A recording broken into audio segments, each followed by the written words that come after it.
You think you're making your own choices, but every decision you feel proud of was planted weeks ago. You wake up, scroll the feed, pick what to eat, choose what to watch. Convince yourself you're living freely while invisible hands guide you through a maze you never agreed to enter. The sickest part is you'll defend it, call it preference, call it personality, never realizing the cage was built, so you think the bars are just part of the view. What if I told you that freedom you feel is the final product of a system so refined that rebellion itself was already priced in, packaged, and sold back to you as identity? You're sitting there right now, maybe tired, maybe numb, scrolling before bed or filling silence during another forgettable lunch break. And something in you knows this script is talking directly to the part of yourself you've been ignoring. You feel it when you buy something you didn't need 5 minutes earlier, when you argue for a belief you never really chose, when you stay quiet because everyone else is nodding. That low hum of unease you brush off every single day is not paranoia. It's pattern recognition your conscious mind refuses to admit because admitting it means facing how much of you was never really you. The first trick they use is called priming, and it's so simple it feels insulting once you see it. Before you make a choice, they show you images, words, colors, sound that set the frame, and your brain fills in the rest without asking permission.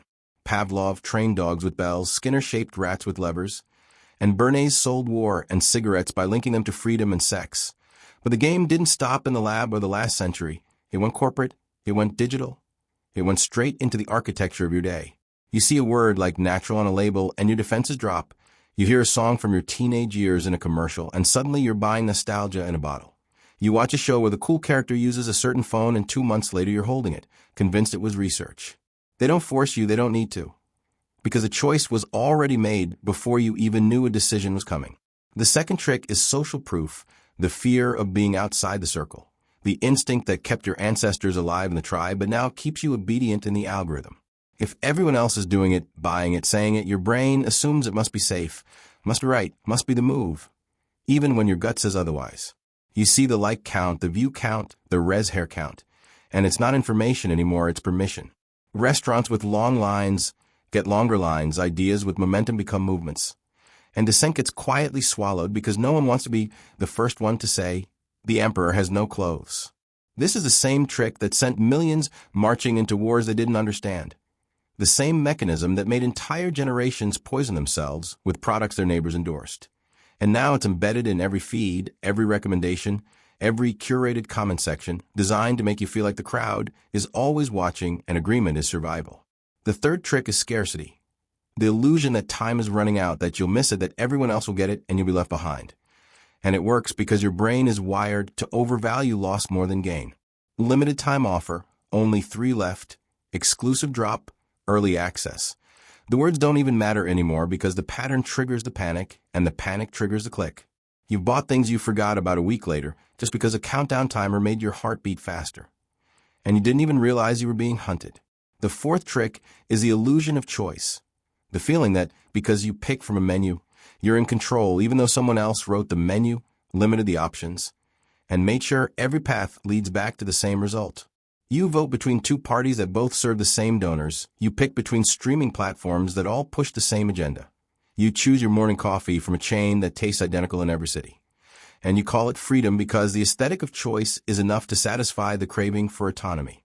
This is the trick that lets you feel rebellious while staying inside the lines, lets you feel unique while behaving exactly like your demographic, lets you feel awake while the dream just changes channels. The fifth trick is consistency. The need your brain has to align your actions with the identity you've already claimed. So once they get you to say yes to something small, you'll defend it, expand it, double down on it just to avoid the discomfort of admitting you were wrong. You bought the product once, so now you're loyal. You supported the cause once, so now you're a believer. You said the phrase once, so now it's part of your brand. And walking it back feels like death because in a world where your identity is your currency, change looks like bankruptcy. They get you to take one step, then they remind you that you're the kind of person who takes that step, and your ego does the rest, dragging you deeper into behaviors you never consciously chose but now defend like doctrine. Every single one of these tricks has been used for centuries in churches and courts and markets and wars, but now they're automated, optimized, be tested across billions of people in real time. And the best part for them is that you'll never blame the system because the system taught you to blame yourself. You'll say you're lazy, you're weak, you're distracted, you're impulsive, never stopping to ask why all of those feelings intensified the exact moment your attention became the most valuable resource on earth. You've lost hours, days, years to rooms you don't remember entering, to arguments you didn't care about, to things you bought and forgot. And the cost isn't just time. It's the slow erosion of the person you could have been if you'd ever had the space to think without interference. But here's the thing, and this is the only part that matters. The moment you see the trick, it loses half its power. Because control is only absolute when it's invisible.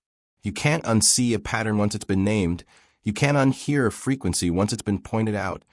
And the moment you start noticing how often your thoughts aren't yours, how many of your opinions were inherited, how much of your day is reaction instead of intention, the cage starts to crack. You don't have to fight the whole system. You just have to stop pretending you can't see it. Stop nodding along when your gut says no. Stop filling every silence with noise just because silence makes you feel the weight of everything you've been avoiding. The awakening isn't loud. It's not a revolution. It's just a quiet decision to stop being so obedient to voices that were never on your side. You're not broken for feeling this. You're not crazy for questioning this. You're just finally paying attention. And that's the one thing they never planned for. So the next time you feel that pull, that itch, that whisper that says you need to click, to buy, to agree, to comply, pause for 5 seconds and ask yourself if the thought is yours or if it was handed to you by someone who profits when you stop asking questions. The bars were always there. You just forgot you could see through them. If this hit different, if something in you just woke up, hit the like button and subscribe because we're just getting started pulling back the curtain on every system that thinks you're too distracted to notice.